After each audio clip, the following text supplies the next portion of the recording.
The Book of Life, buku kehidupan Krishnamurti, April.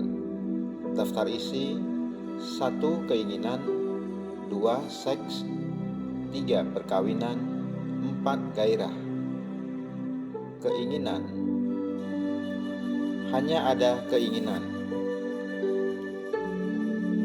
Tidak ada entitas yang terpisah dari keinginan. Yang ada hanyalah keinginan. Tidak ada diri yang ingin. Keinginan mengenakan berbagai topeng pada berbagai waktu tergantung dari minatnya.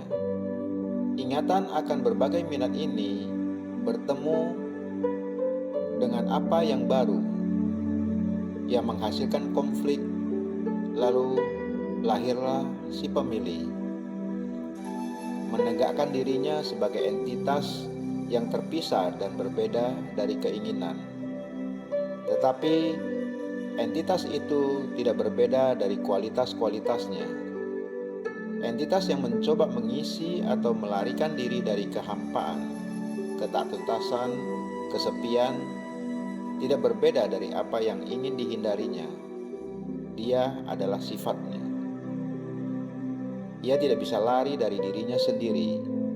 Yang dapat dilakukannya adalah memahami dirinya sendiri. Ia adalah kesepiannya, kehampaannya, dan selama ia menganggapnya berada terpisah dari dirinya, ia berada dalam ilusi dan konflik tak berkeputusan. Bila ia mengalami langsung bahwa dirinya adalah kesepiannya, barulah mungkin terdapat kebebasan dari ketakutan. Ketakutan hanya ada dalam kaitan dengan sebuah gagasan, dan gagasan adalah respon ingatan sebagai pikiran. Pikiran adalah hasil dari pengalaman, dan sekalipun ia bisa merenungkan kehampaan, mengalami perasaan tentang kehampaan, ia tidak bisa mengetahui kehampaan secara langsung.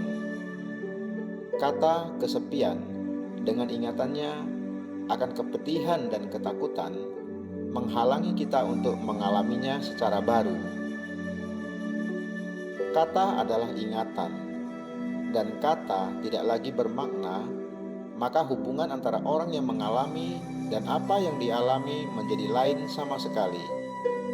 Maka hubungan itu adalah langsung, bukan melalui sebuah kata, melalui ingatan. Maka orang yang mengalami adalah pengalamannya, dan hanya itu yang menghasilkan kebebasan dari ketakutan. 1 April, keinginan. Memahami keinginan.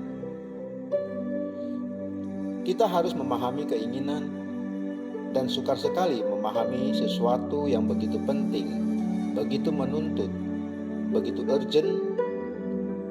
Oleh karena pemenuhan keinginan ini sendiri melibatkan gairah dengan segala kenikmatan dan kesakitannya.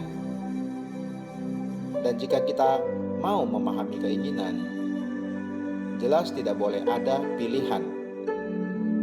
Anda tidak dapat menghakimi keinginan sebagai baik atau buruk, luhur atau rendah, atau berkata, saya akan mempertahankan keinginan ini dan menolak keinginan itu. Semua itu harus dikesampingkan jika kita ingin menemukan hakikat keinginan, keindahannya, keburukannya, atau apapun juga. 2 April, keinginan. Keinginan harus dipahami. Marilah kita melanjutkan dengan membahas keinginan. Kita mengenal keinginan, bukan? Keinginan yang saling bertentangan, yang menyiksa, yang menarik ke arah yang berlainan, kesakitan, susah payah, kecemasan, dari keinginan dan kedisiplinan pengendalian. Dan dalam pergulatan abadi melawan keinginan kita adalah menjauhkannya sehingga tak kita kenali lagi. Tetapi ia selalu ada, terus-menerus mengamati, menunggu, mendorong. Apapun yang Anda lakukan, mensublimasikannya, lari darinya, mengingkarinya, atau menerimanya, membiarkannya merajalela, ia selalu ada.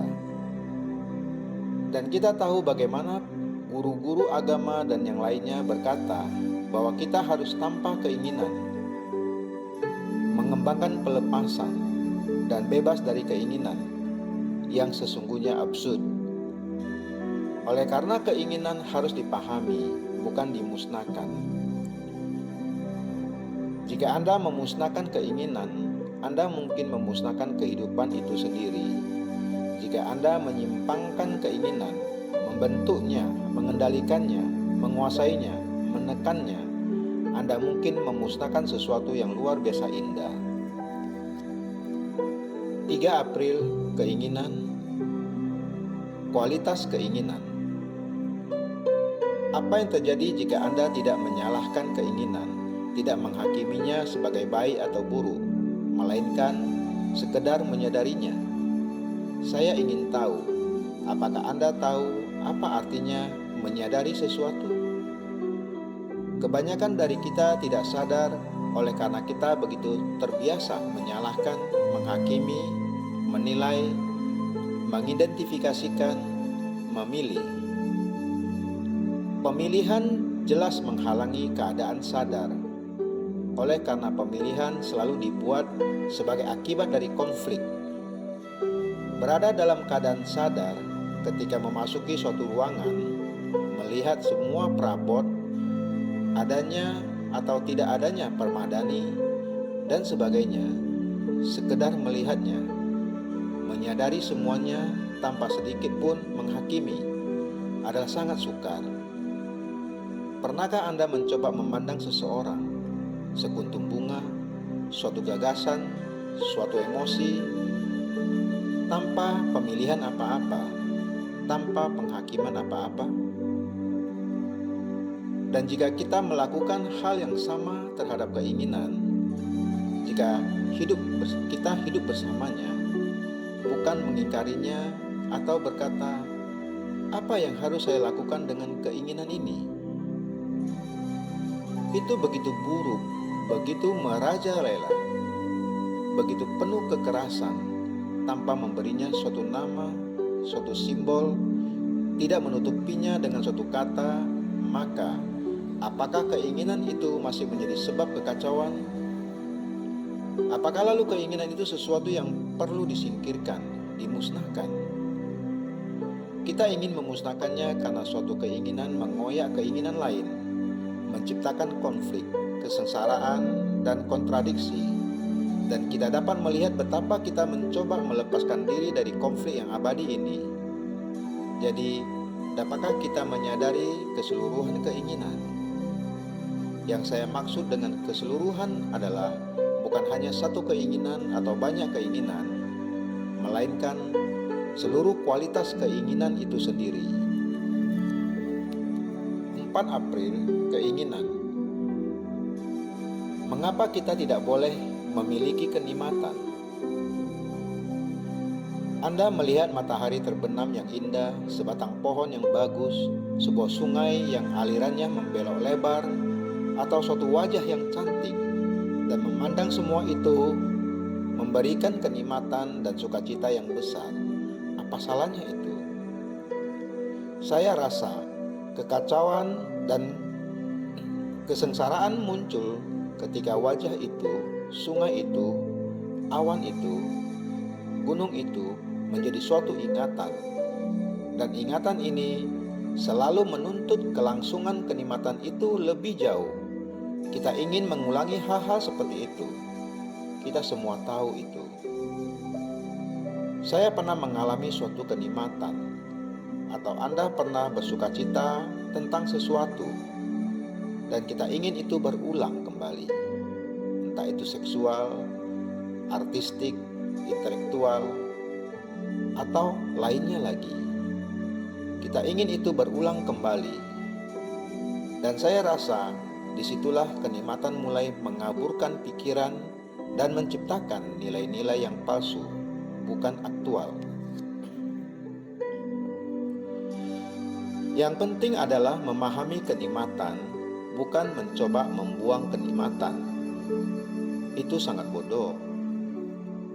Tidak seorang pun dapat membuang kenikmatan, tetapi memahami hakikat dan struktur kenikmatan adalah penting. Karena jika kehidupan ini semata-mata kenikmatan, dan jika itu yang kita inginkan, maka bersama kenikmatan datang pula kesengsaraan, kekacauan, ilusi, nilai-nilai palsu yang kita ciptakan, dan oleh karena itu tidak terdapat kejernihan. 5 April, keinginan, reaksi yang sehat dan normal.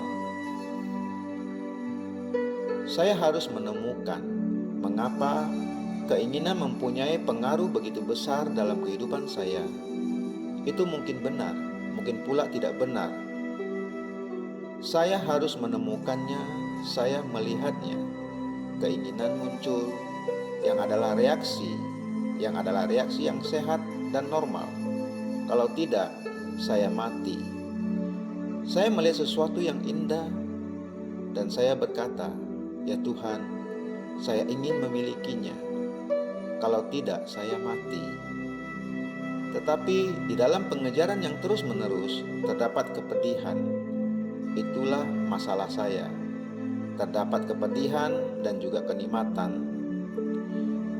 Saya melihat seorang perempuan cantik. Ia cantik. Adalah suatu absurditas untuk mengatakan dia tak cantik. Itu adalah fakta. Tetapi apakah yang memberi kelangsungan kepada kenikmatan? Jelas pikiran memikirkannya. Saya memikirkan itu. Itu bukan lagi berhubungan langsung dengan objek itu, yang adalah keinginan. Tetapi pikiran sekarang menambah keinginan dengan memikirkannya dan memiliki gambaran, potret, gagasan. Pikiran masuk dan berkata, "Silakan, Anda harus memilikinya. Itu kemajuan, itu penting, itu tak penting. Ini sangat penting bagi hidup Anda. Ini tak penting bagi hidup Anda." Tetapi saya dapat memandangnya, mempunyai keinginan, dan semuanya berakhir di situ, tanpa pikiran menyela masuk. 6 April, keinginan, mati terhadap hal-hal remeh. Pernahkah Anda mencoba mati terhadap suatu kenikmatan secara sukarela, bukan dipaksa? Biasanya Anda tidak mau mati. Maut datang dan mencabut nyawa Anda. Itu bukan tindakan sukarela, kecuali dalam bunuh diri. Tetapi pernahkah Anda mati secara sukarela, dengan mudah, menghayati perasaan melepaskan kenikmatan? Jelas tidak. Pada saat ini, idealisme Anda, berbagai kenikmatan Anda, ambisi Anda adalah hal-hal yang Anda anggap penting. Kehidupan adalah penghayatan, kelimpahan, kepenuhan, pelepasan, bukan rasa aku yang merasa penting. Itu sekedar pemikiran intelektual. Jika Anda bereksperimen dengan mati terhadap hal-hal yang remeh, itu sudah bagus. Mati terhadap kenikmatan remeh, dengan mudah, dengan nyaman, dengan seulas senyum sudah cukup. Karena dengan begitu, Anda akan melihat bahwa batin Anda penuh. Anda akan melihat bahwa batin Anda juga mampu untuk mati terhadap banyak hal. Mati terhadap semua ingatan. Mesin telah mengambil alih fungsi ingatan, seperti komputer. Tetapi batin manusia adalah lebih besar daripada sekedar kebiasaan mekanisme dari asosiasi dan ingatan. Tetapi ia tidak bisa menjadi sesuatu yang lebih besar jika ia tidak mati terhadap segala sesuatu yang diketahuinya. Nah, untuk melihat kebenaran semua ini, perlu suatu batin yang muda, batin yang tidak sekedar berfungsi di dalam lingkup waktu, batin yang muda, mati terhadap segala sesuatu. Dapatkah Anda melihat kebenaran hal itu secara langsung, merasakan kebenarannya dengan seketika? Anda mungkin tidak melihat makna luar biasa dari hal itu dalam keseluruhannya, kehalusannya yang amat dalam, keindahannya dalam mati, kekayaannya. Tetapi bahkan menyimaknya saja akan menebarkan benih, dan makna kata-kata ini akan berakar, bukan saja pada lapisan dangkal yang sadar, melainkan merambah ke segenap bawah sadar. 7 April, seks. Seks adalah masalah oleh karena tampaknya di dalam tindakan itu diri tidak ada sama sekali.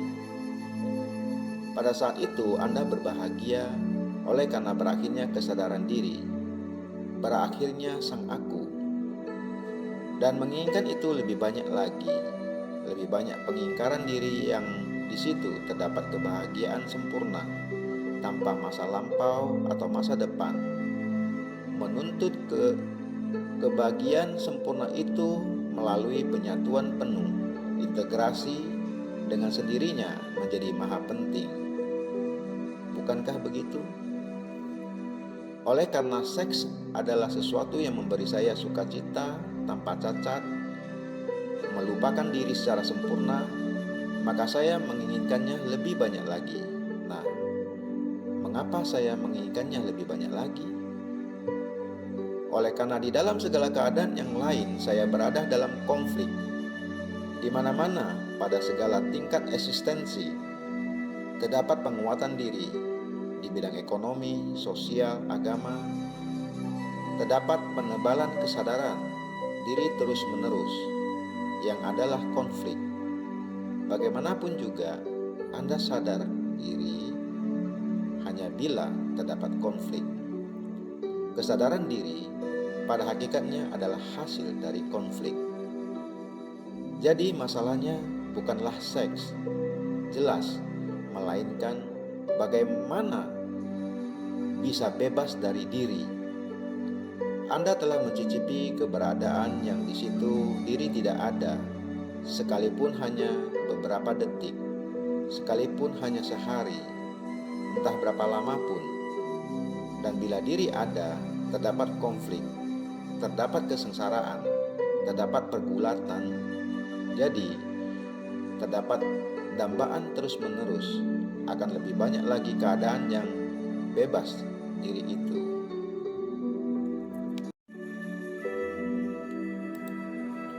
(8 April, seks.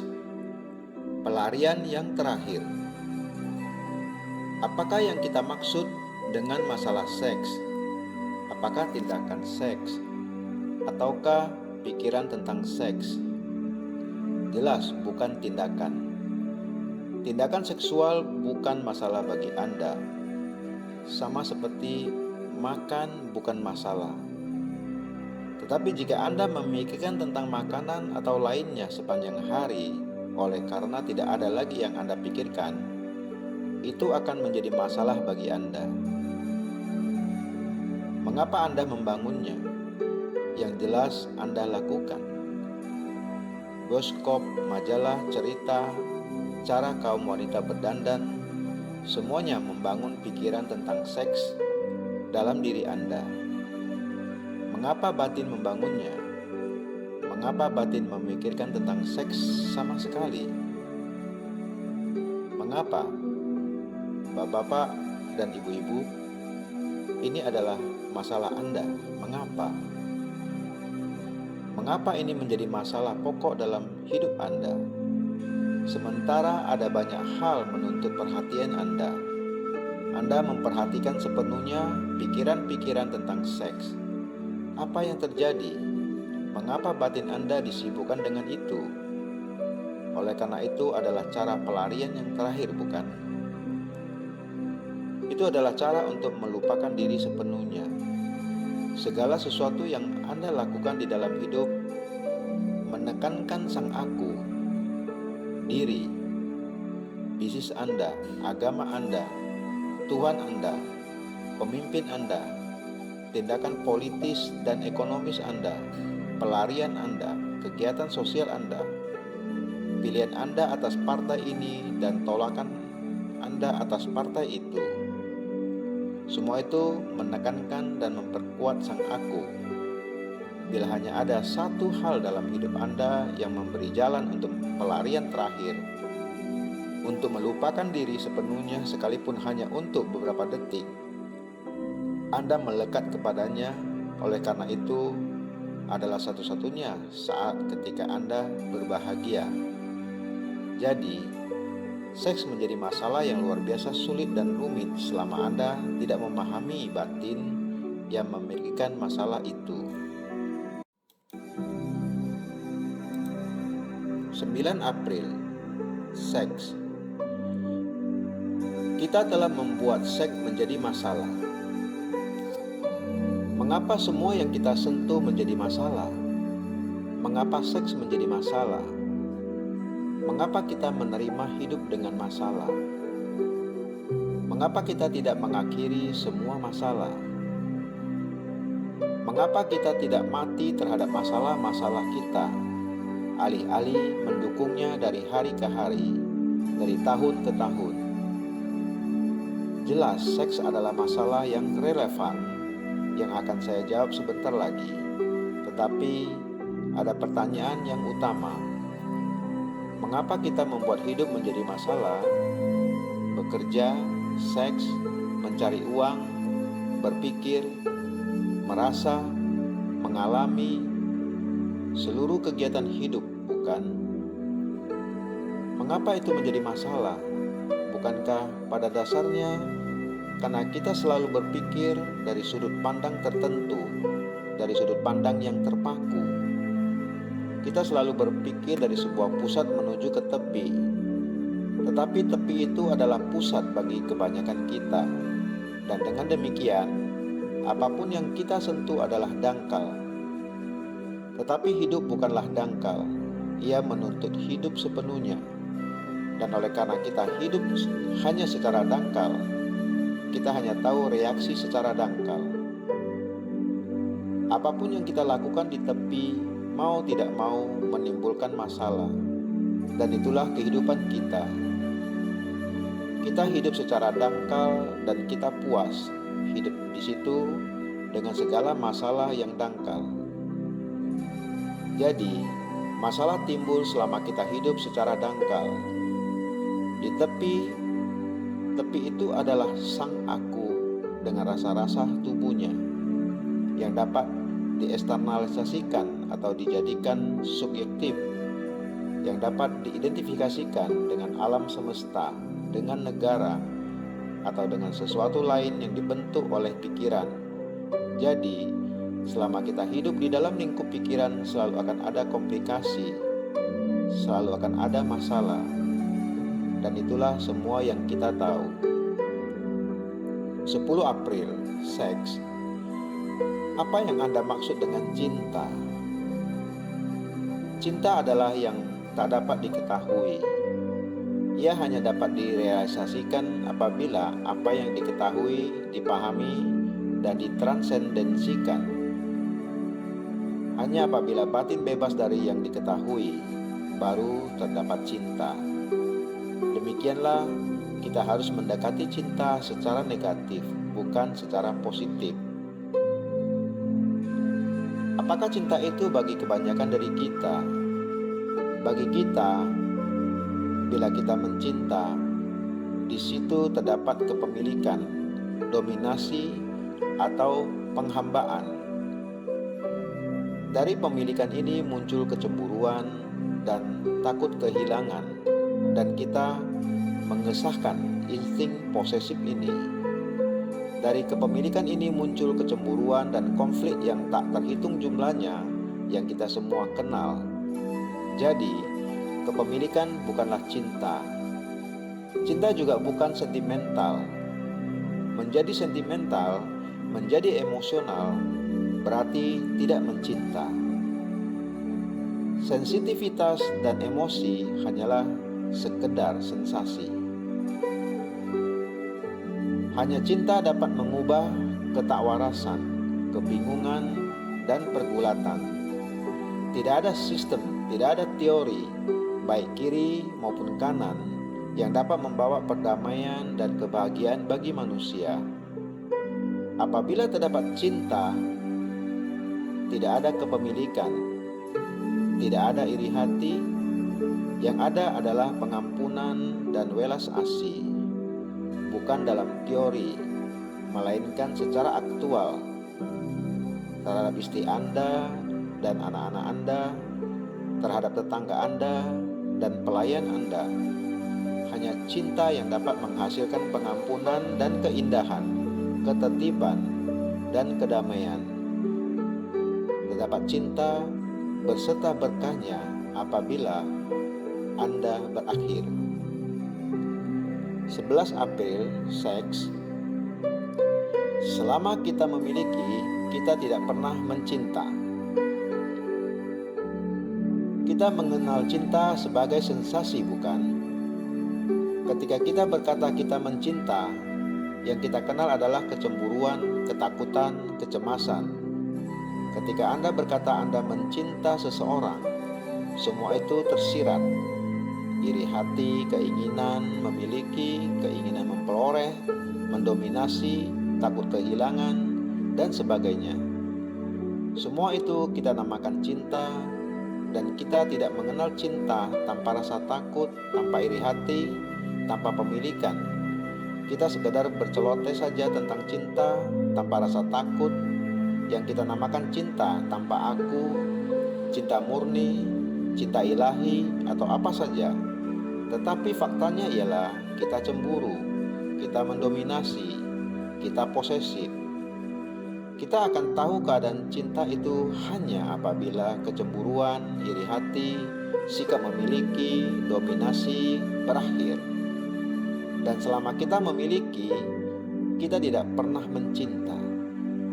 Kapan Anda memikirkan orang yang Anda cintai?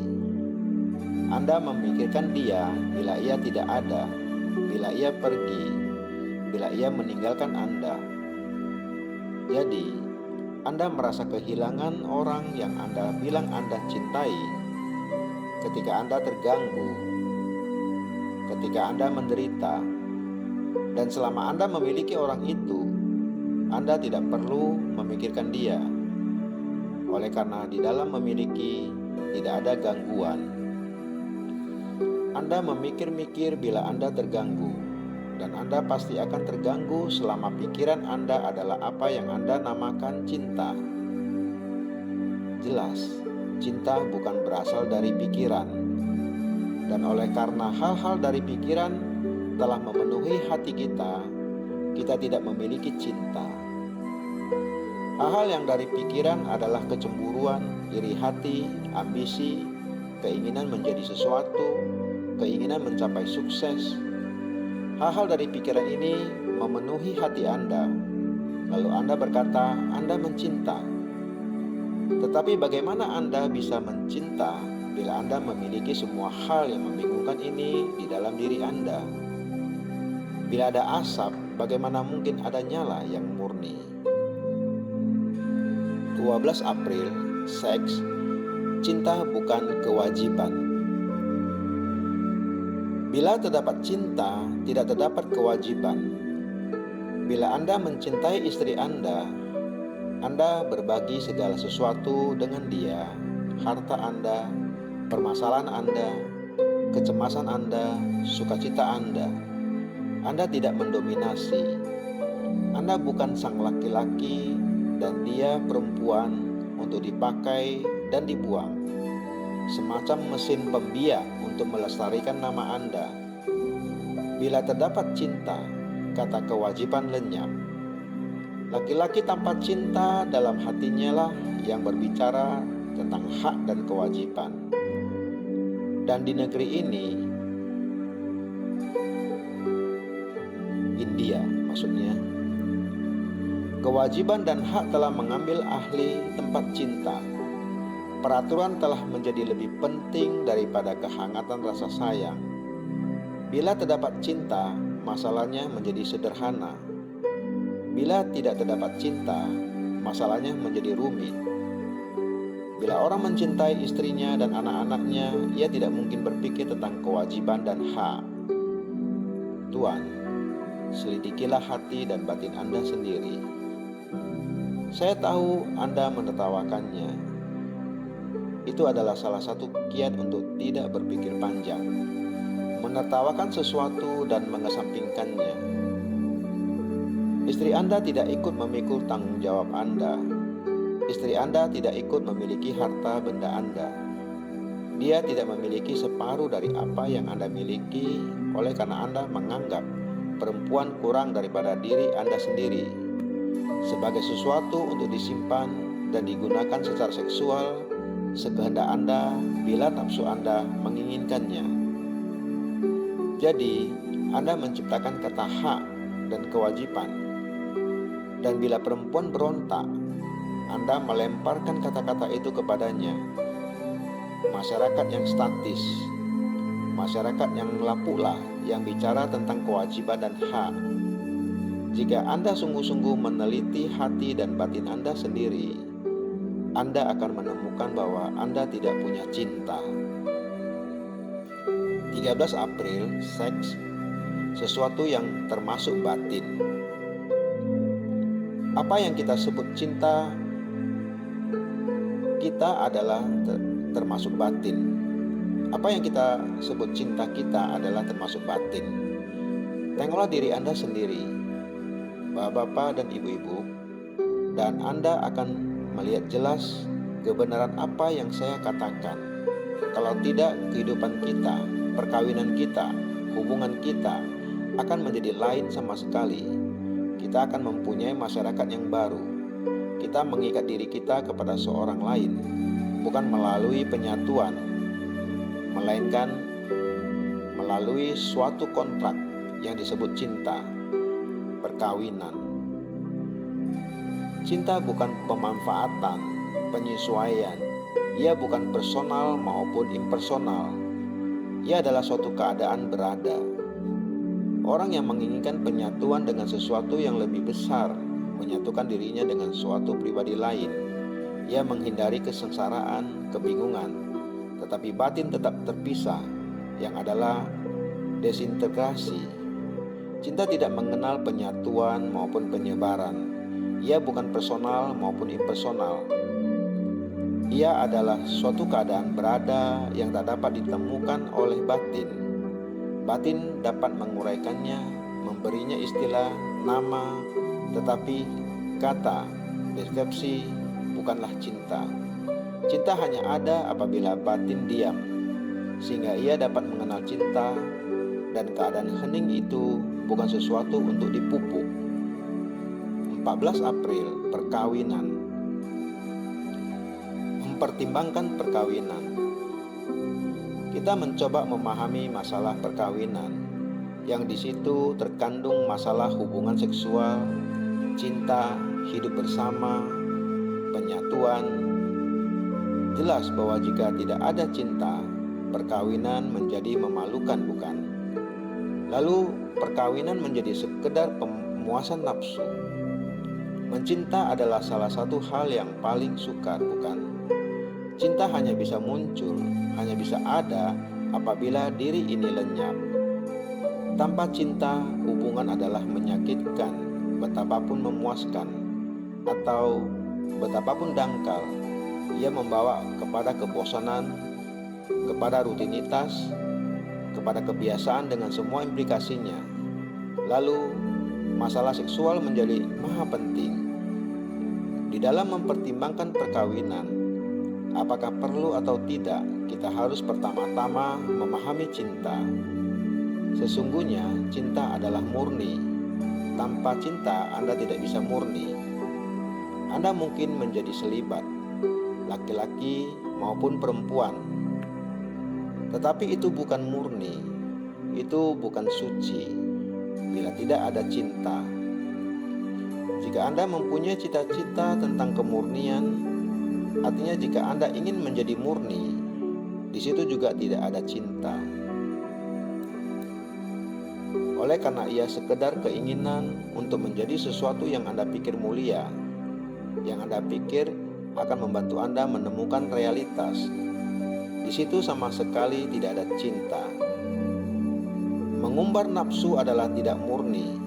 Ia hanya membawa kepada kemerosotan, kepada kesengsaraan. Begitu pula mengejar suatu cita-cita, kedua-duanya menyingkirkan cinta. Keduanya menyiratkan upaya menjadi sesuatu, memuaskan diri di dalam sesuatu. Oleh karena itu, Anda menjadi penting, dan bila Anda penting, maka cinta tidak ada. 15 April, perkawinan. Cinta tidak dapat disesuaikan. Cinta bukanlah berasal dari pikiran, bukan. Cinta bukanlah sekedar perbuatan seksual, bukan. Cinta bukanlah sesuatu yang dapat dibayangkan oleh pikiran. Cinta bukanlah sesuatu yang dapat dirumuskan. Dan tanpa cinta, Anda berhubungan. Tanpa cinta, Anda kawin. Lalu, di dalam perkawinan itu, Anda menyesuaikan diri satu sama lain. Manis sekali kalimat itu. Anda menyesuaikan diri satu sama lain, yang lagi-lagi suatu proses intelektual, bukan? Penyesuaian ini jelas suatu proses mental. Begitulah semua penyesuaian. Tetapi sesungguhnya cinta tidak dapat disesuaikan. Tuan, Anda tahu, bukan, bahwa jika Anda mencintai seseorang, tidak ada penyesuaian diri. Yang ada tidak lain adalah penyatuan lengkap. Hanya bila tidak ada cinta, maka kita mulai menyesuaikan. Dan penyesuaian ini dinamakan perkawinan. Dengan demikian, perkawinan akan gagal, karena ia adalah sumber konflik itu sendiri, pertempuran antara dua orang. Ini adalah masalah yang luar biasa rumit, seperti sifat semua masalah. Tetapi lebih rumit lagi karena nafsu-nafsu, dorongan-dorongan begitu kuat. Jadi, batin yang hanya sekedar menyesuaikan diri tidak pernah dapat suci. Batin yang mencari kenikmatan melalui seks tidak pernah dapat suci. Sekalipun Anda dalam perbuatan itu untuk sesaat menafikan diri Anda, melupakan diri Anda, tindakan mengejar kenikmatan itu yang berasal dari pikiran membuat batin tidak suci. Kesucian hanya muncul apabila ada cinta. 16 April, perkawinan. Mencinta berarti suci. Masalah seks tidak sederhana, dan itu tidak dapat dipecahkan pada tingkatannya sendiri. Mencoba memecahkannya secara biologis adalah absurd, dan mendekatinya melalui agama atau mencoba memecahkannya seolah-olah itu sekedar masalah penyesuaian fisik, proses kelenjar, atau memagarinya dengan tabu-tabu dan pengutukan. Semuanya begitu tidak matang, kekanak-kanakan dan bodoh. Ia membutuhkan kecerdasan pada tingkat tertinggi. Memahami diri kita di dalam hubungan kita dengan orang lain membutuhkan kecerdasan yang jauh lebih cepat dan halus daripada memahami alam. Tetapi kita mencoba memahami tanpa kecerdasan. Kita ingin tindakan seketika, solusi seketika, dan masalahnya makin lama menjadi makin menonjol. Cinta bukanlah sekedar pemikiran. Pikiran hanyalah tindakan luar dari otak. Cinta adalah jauh lebih dalam, jauh lebih halus, dan kehalusan hidup hanya dapat ditemukan di dalam cinta. Tanpa cinta, hidup tidak punya arti, dan itulah yang menyedihkan dalam eksistensi kita. Kita menjadi tua sementara tetap tidak matang. Tubuh kita menjadi tua, gemuk, jelek, dan kita tetap tidak berpikir. Sekalipun kita membaca dan membicarakan hal itu, kita tidak pernah mengenal keharuman hidup. Sekedar membaca dan memperbincangkan saja menunjukkan tidak adanya kehangatan hati yang memperkaya hidup. Dan tanpa kualitas cinta, apapun yang Anda lakukan, memasuki perkumpulan apapun, membuat hukum apapun, Anda tidak akan memecahkan masalah ini. Mencinta berarti suci. Sekedar intelek bukanlah kesucian. Orang yang mencoba suci dalam pikiran adalah tidak suci, oleh karena ia tidak memiliki cinta. Hanyalah orang yang mencinta yang suci, murni, tak dapat dikotori. 17 April, perkawinan. Berpikir terus-menerus adalah pembuangan energi. Kebanyakan kita menghabiskan hidup kita dalam daya upaya, dalam pergulatan, dan daya upaya itu, pergulatan itu, perjuangan itu adalah pembuangan energi.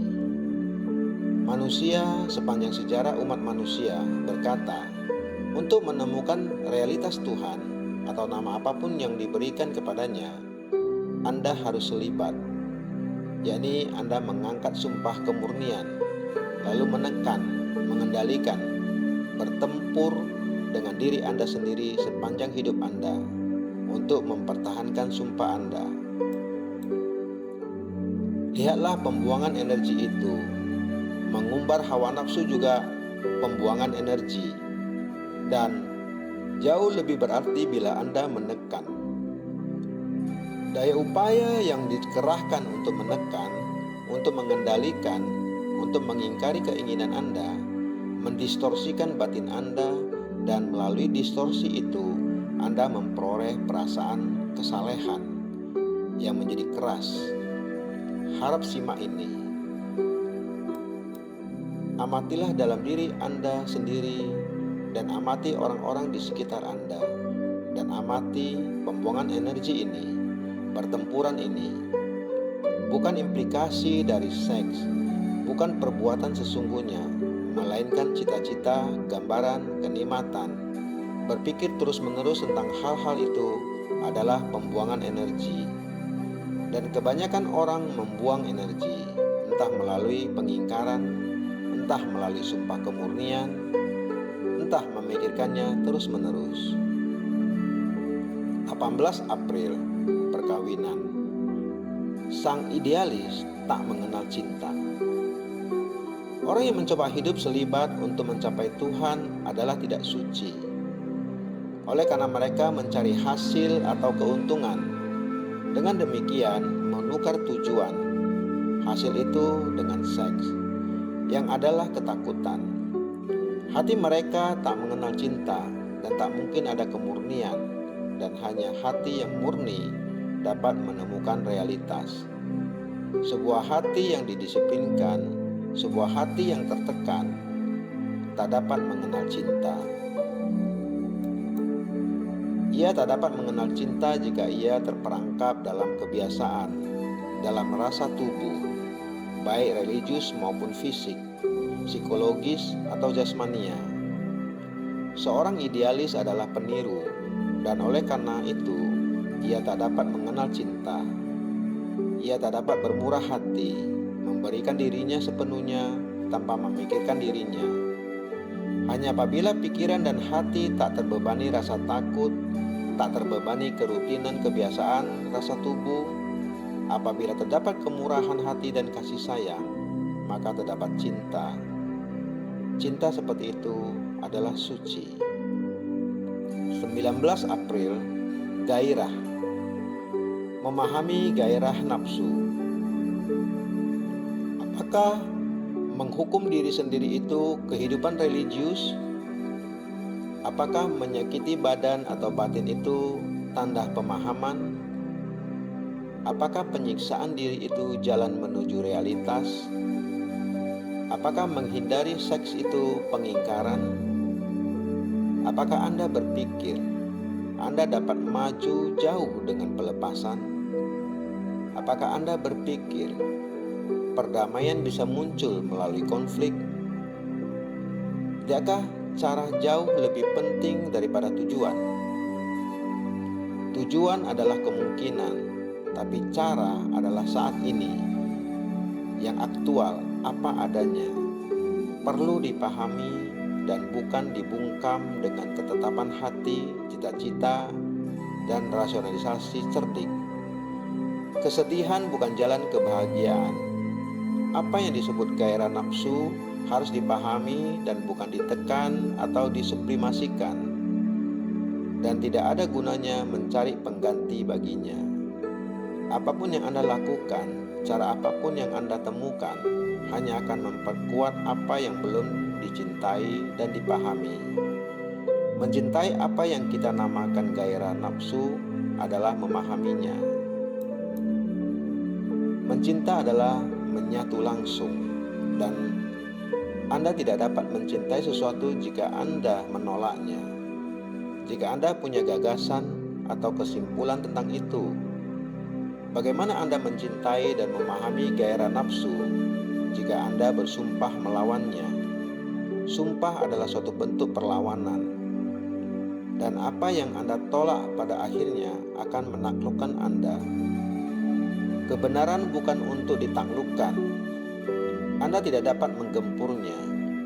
Ia akan menyelinap dari jari-jari Anda bila Anda mencoba memegangnya.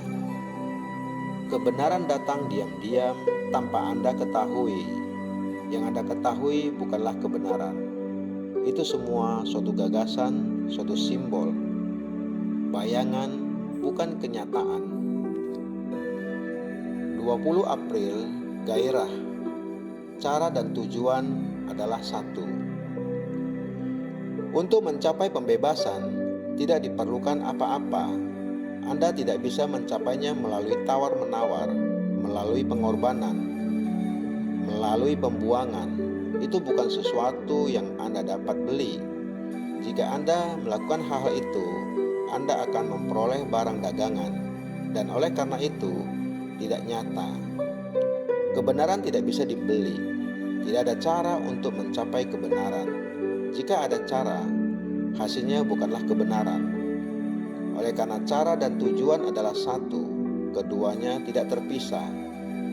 Kesucian dari seks sebagai cara untuk mencapai pembebasan kebenaran adalah pengingkaran kebenaran. Kesucian bukan mata uang untuk membeli kebenaran. Mengapa kita berpikir kesucian itu penting? Apa yang kita maksud dengan seks? Bukan hanya tindakannya, tetapi juga berpikir tentang itu, merasakannya, mengantisipasikannya, melarikan diri darinya. Itulah masalah kita. Masalah kita adalah rasa tubuh. Menginginkannya makin lama makin banyak. Amatilah diri Anda sendiri. Jangan amati orang lain. Mengapa pikiran Anda begitu asik dengan seks? Kesucian dari seks hanya ada jika ada cinta, dan tanpa cinta tidak ada kesucian. Tanpa cinta, kesucian hanyalah nafsu dalam bentuk lain. Menjadi suci berarti menjadi sesuatu yang lain, seperti orang menjadi berkuasa, sukses sebagai pengacara, politisi terkemuka, atau apapun. Perubahan itu terletak pada tingkat yang sama. Itu bukan kesucian, melainkan sekedar hasil akhir dari suatu impian, hasil dari perlawanan terus-menerus terhadap suatu keinginan. Jadi, kesucian tidak lagi menjadi masalah jika terdapat cinta. Maka kehidupan bukan lagi masalah. Kehidupan akan dijalani dalam kepenuhan cinta, dan revolusi itu akan menghasilkan dunia yang baru. 21 April, gairah, pelepasan total. Mungkin Anda belum pernah mengalami keadaan batin yang di situ terdapat pelepasan total dari segala sesuatu, pembuangan segala-galanya. Dan Anda tidak dapat membuang segala sesuatu tanpa gairah mendalam, bukan? Anda tidak dapat membuang segala-galanya secara intelektual atau secara emosional. Jelas, hanya terdapat pembuangan total apabila terdapat gairah yang intens. Jangan takut akan kata itu. Oleh karena orang yang tanpa gairah, yang tidak intens, tidak pernah dapat memahami atau merasakan kualitas keindahan. Batin yang menahan sesuatu, batin yang mempunyai kepentingan, batin yang melekat kepada kedudukan, kekuasaan, prestise, batin yang terhormat, yang mengerikan. Batin seperti itu tidak pernah dapat membuang dirinya. 22 April, gairah, nyala gairah yang murni. Di dalam diri kebanyakan dari kita terdapat sedikit sekali gairah. Kita mungkin penuh nafsu, kita mungkin mendambakan sesuatu, kita mungkin ingin melepaskan diri dari sesuatu, dan semua ini memang memberikan sedikit intensitas. Tetapi kecuali kita bangun dan masuk ke dalam nyala gairah ini tanpa tujuan, kita tidak pernah dapat memahami apa yang disebut penderitaan. Untuk memahami sesuatu, Anda harus memiliki gairah, intensitas dari perhatian yang total. Bila terdapat gairah untuk sesuatu yang menghasilkan kontradiksi, konflik, nyala gairah yang murni ini tidak mungkin ada. Dan nyala gairah yang murni harus ada untuk mengakhiri penderitaan, melenyapkannya sama sekali. 23 April, gairah, keindahan di luar perasaan. Tanpa gairah bagaimana bisa ada keindahan? Maksud saya bukan keindahan lukisan, bangunan, gambar perempuan, dan sebagainya. Semua itu mempunyai wujud keindahannya sendiri.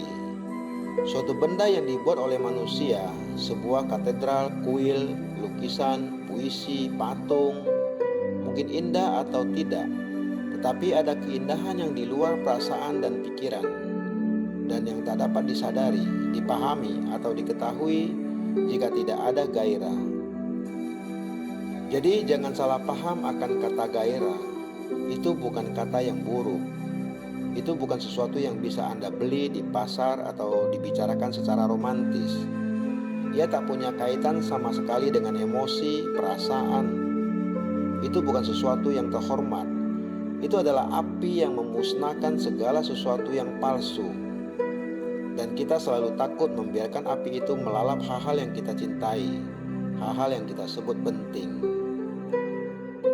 24 April, gairah, gairah untuk segala sesuatu. Bagi kebanyakan dari kita, gairah digunakan hanya dalam kaitan dengan satu hal, yakni seks. Atau Anda menderita dengan bergairah dan Anda mencoba memecahkan penderitaan itu. Tetapi saya menggunakan kata gairah untuk suatu keadaan batin, suatu keberadaan, keadaan dari inti batin Anda, jika itu ada, yang merasa secara kuat, yang amat peka, sama pekanya terhadap debu, terhadap kekumuhan, terhadap kemiskinan, dan terhadap harta kekayaan yang melimpah dan korupsi, terhadap keindahan sebatang pohon, terhadap seekor burung, terhadap air yang mengalir, dan terhadap sebuah kolam yang memantulkan langit senja, adalah perlu untuk merasakan semua ini secara intens, secara kuat. Oleh karena tanpa gairah, hidup ini kosong, dangkal, tak punya banyak arti. Jika Anda tidak dapat melihat keindahan sebatang pohon dan mencintai pohon itu, jika Anda tidak dapat peduli dengan itu secara intens, Anda tidak hidup. 25 April, gairah. Percayalah, cinta adalah gairah. Anda tidak mungkin peka jika Anda tidak penuh gairah. Jangan takut akan kata gairah. Kebanyakan buku agama, kebanyakan guru, suami, pemimpin dan sebagainya berkata, jangan punya gairah. Tetapi jika Anda tidak punya gairah, bagaimana Anda bisa peka terhadap yang buruk, terhadap yang indah, terhadap dedaunan yang berdesir, terhadap matahari terbenam, terhadap secercah senyum, terhadap sebuah tangis? Bagaimana Anda bisa peka tanpa suatu rasa gairah yang di situ orang melupakan diri? Tuhan, harap dengarkan saya dan jangan bertanya bagaimana caranya mendapatkan gairah. Saya tahu Anda semua cukup bergairah untuk mendapatkan pekerjaan yang baik, atau untuk membenci seseorang yang malang, atau cemburu kepada seseorang. Tetapi saya berbicara tentang sesuatu yang sama sekali lain. gairah yang mencinta. Cinta adalah keadaan yang di situ tidak ada sang aku. Cinta adalah keadaan yang di situ tidak ada pengutukan. Tidak ada pernyataan bahwa seks itu benar atau salah, bahwa ini baik dan yang lain jelek.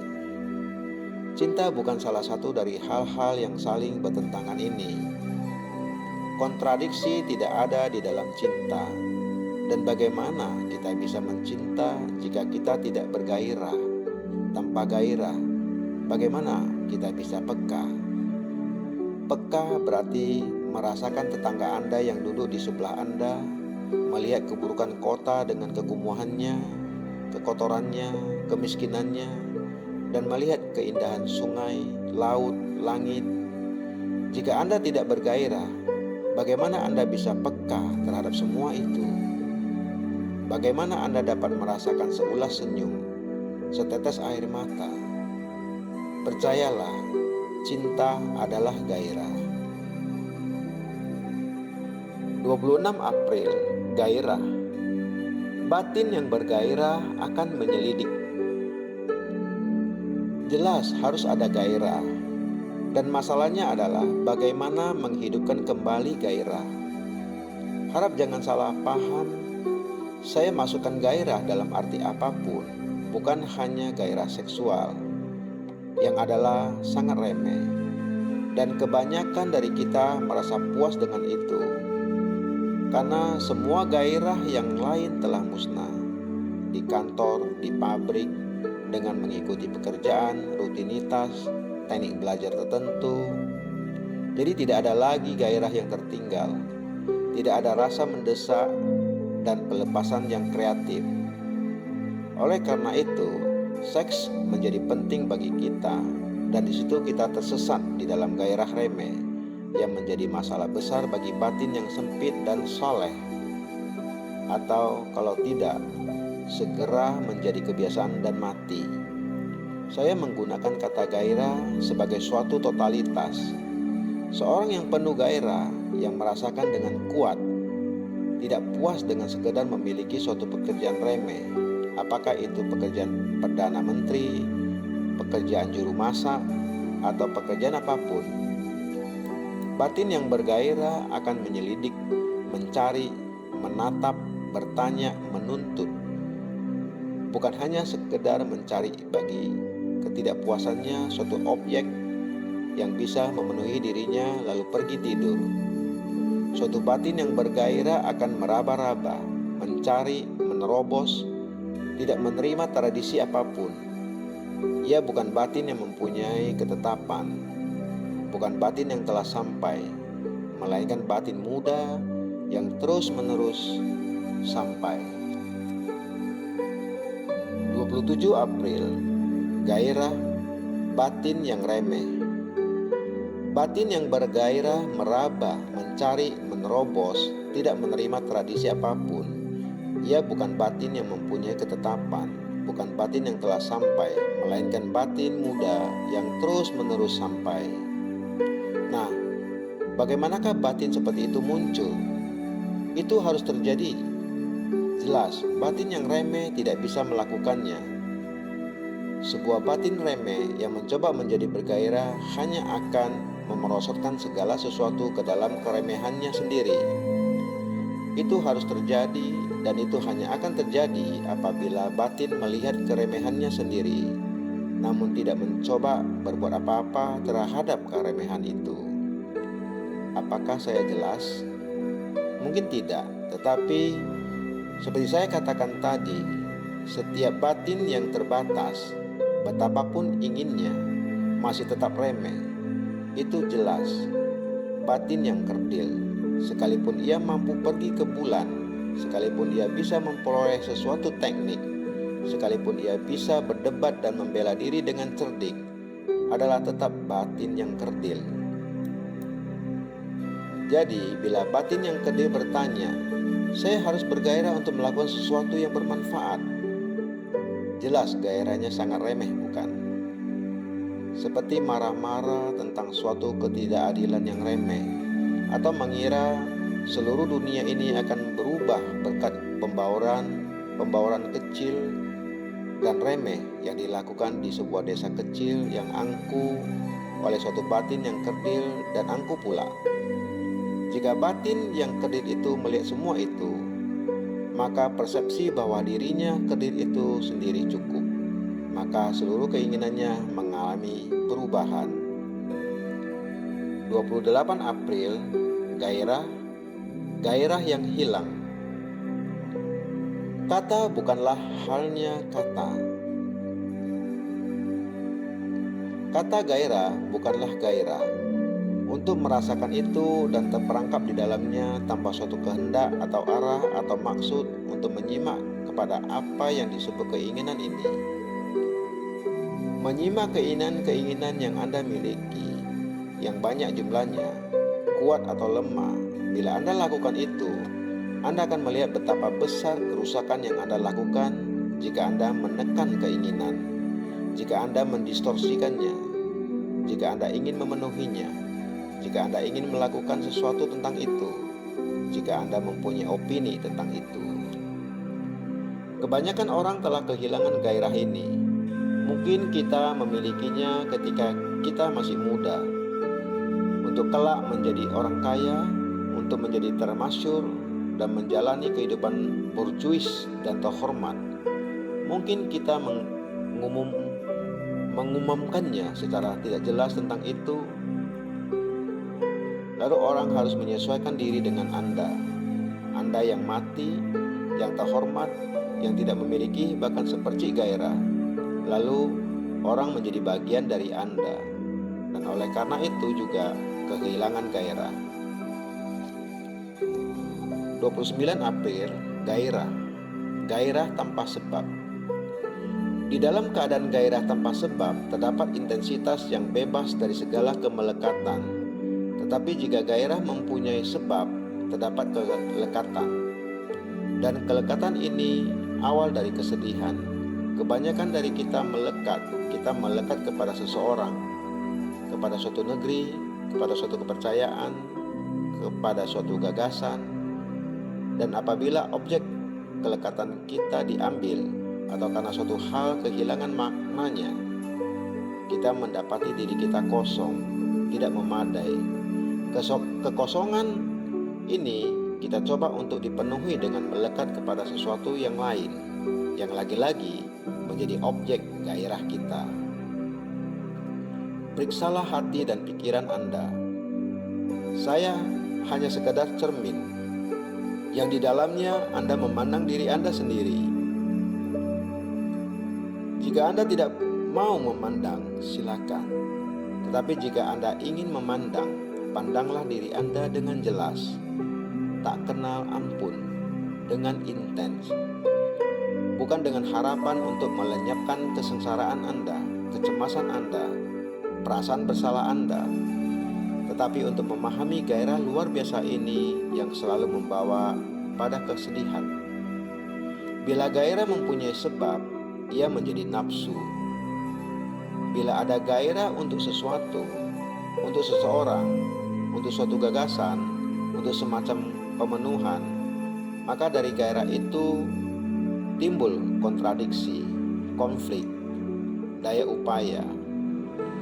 Anda berjuang untuk mencari atau mempertahankan suatu keadaan tertentu, atau menghadirkan kembali suatu keadaan yang pernah ada dan sudah lenyap. Tetapi gairah yang saya bicarakan tidak menimbulkan kontradiksi, konflik. Gairah itu sama sekali tak berhubungan dengan suatu sebab, dan oleh karena itu ia bukan akibat. 30 April, renungkan.